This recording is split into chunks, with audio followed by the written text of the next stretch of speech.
नमस्कार। मैं अभी उपस्थित हूँ पटना के एनआईटी घाट या फिर कह लें गांधी घाट या फिर गंगा किनारे। तो क्योंकि बिहार में अभी चुनावी सरगर्मियाँ काफ़ी तेज़ है और लगातार वोटिंग, उसके अलावा आरोप प्रत्यारोप की बाजी चल रही है। आरोप प्रत्यारोप एक दूसरे पे लगाए जा रहे हैं नेताओं द्वारा, पार्टियों द्वारा। तो ऐसे में हम यहाँ पे युवाओं का, छात्रों का, जो युवा छात्र है यहाँ पे, जो हमारे आने वाले बिहार के भविष्य हैं, तो उनसे प्रतिक्रिया लेने के लिए यहाँ पे उपस्थित हैं गंगा घाट पे। आइए हम बात करते हैं क्या है यहाँ पे युवाओं की बात। आपका नाम? मेरा नाम गौरव है। गौरव जी, आप क्या करते हैं? मैं पीएचडी स्कॉलर हूँ आईआईटी पटना में।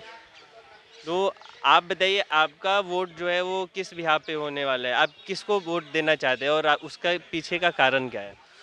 मैं तो एनडीए गवर्नमेंट को ही वोट देना चाहूँगा बिकॉज़ जिस इंस्टीट्यूट में मैं पढ़ रहा हूँ, आईआईटी में पढ़ रहा हूँ या फिर एनआईटी में मेरा मास्टर्स हुआ है, ये सब एनडीए गवर्नमेंट का ही देन है। और सबसे अच्छी बात इस गवर्नमेंट की है कि एक विजन है इस गवर्नमेंट के पास और एक ट्रैक रिकॉर्ड है। तो उस ट्रैक रिकॉर्ड को देखते हुए जितने भी खासकर जो मतलब लोग चाहते हैं कि बिहार एक वर्ल्ड के मैप पे आए, बिहार का एक जो मैप है वो बिल्कुल प्रोजेक्टेड हो। सब लोग हम लोग चाहते हैं कि एनडीए गवर्नमेंट आए और एक ट्रैक रिकॉर्ड रहा है, और सेंटर में भी एनडीए की है और यहाँ पे भी अगर होगी तो एक जो डेवलपमेंट है उसका जो एक्सपोनेंशियल ग्रोथ होगा। तो हम लोग जितने भी हैं चाहते हैं कि एनडीए गवर्नमेंट ही यहाँ पे आए। अभी मैं पिछले समय, कुछ समय में कहीं कहीं पे इंटरव्यू लिया हूँ और वहाँ पे काफ़ी एक मुद्दा को बनाया जा रहा है, काफ़ी हद तक उसको उठाया जा रहा है कि रोज़गार की बात जो गवर्नमेंट करेगी या फिर जो दल रोज़गार की बात करेगी, उसी को वोट देंगे। तो ऐसे में आपका क्या विचार है? देखिए, ये तो पॉपुलिज़्म है कि चुनाव जब आते हैं तो ये चुनावी वादे 10 लाख 20 लाख ये तो उसका क्या होगा नहीं होगा उसका कोई मतलब भविष्य मुझे नहीं दिखता है। और जहाँ तक जॉब्स की बात है तो हम लोग को जॉब्स क्रिएटर होना चाहिए। कभी भी हम लोग एक्सपेक्ट करें कि सरकारी जॉब्स कभी भी इतनी नहीं रही। और जहाँ गवर्नमेंट है कांग्रेस की वहाँ भी हम देख सकते हैं कि वहाँ पे भी ऐसा कोई एम्प्लॉयमेंट जनरेशन नहीं हुआ है बहुत खास। तो ये एक समझिए कि पॉलिटिकल गिमिक है, एक हथगंडा है और पॉलिटिकल पार्टीज़ कहती हैं। लेकिन जो अभी स्टार्टअप इंडिया जैसे आया, बहुत से ऐसी कंपनीज़ को इंक्यूबेट किया गया है, लोग खुद एंटरप्रेन्योर्स बन रहे हैं और कई लोगों को रिक्रूट कर रहे हैं, एम्प्लॉयमेंट दे रहे हैं। तो जैसे इंडिया का पॉपुलेशन है तो हम केवल एक्सपेक्ट कर लें कि गवर्नमेंट जॉब से ही हो जाएगा, वो संभव नहीं है। और मुझे लगता है कि ये चुनावी वादे हैं और जो आरजेडी के जो नेता हैं उन्होंने कहा है, तो मुझे लगता है कि बिल्कुल फिसड्डी है। और बाद में क्या होगा वो उनका ट्रैक रिकॉर्ड पहले भी रहा है, ना रोड थी, ना सड़क थी, ना बिजली थी, ना पानी था। किडनैपिंग इंडस्ट्री बढ़ रही थी और लोग भागने के लिए मजबूर थे बिहार से।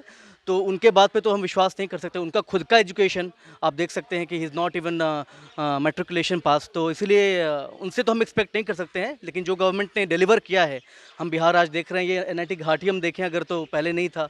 तो इनसे एक्सपेक्टेशन है और पूरा विश्वास है कि एनडीए गवर्नमेंट अगर आएगी तो रोज़गार भी मिलेगा और एक एम्प्लॉयमेंट जनरेशन की एक जो है वो धारा खुल जाएगी। विषय ये आता है कि पिछले 15 साल में बहुत ज़्यादा रोज़गार नहीं मिला है और एंटी इनकम्बेंसी का फैक्टर, तो इस विषय पे आपका क्या कहना होगा कि क्या एंटी इनकम्बेंसी आपको लगता है कि है बिहार में? देखिए, एंटी इनकम्बेंसी तो रहती ही है।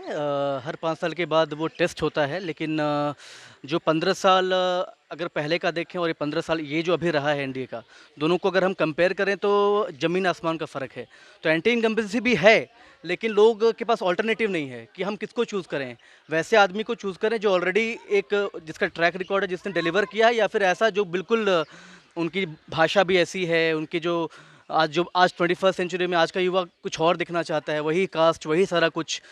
हर लोगों का सोशल स्टेटस के हर लोगों का डेवलपमेंट हुआ है। बहुत से ऐसे गवर्नमेंट ने स्कीम्स लाई हैं जो बैकवर्ड एससी एसटीज़ के लिए उनको बहुत एम्पावरमेंट हुआ है।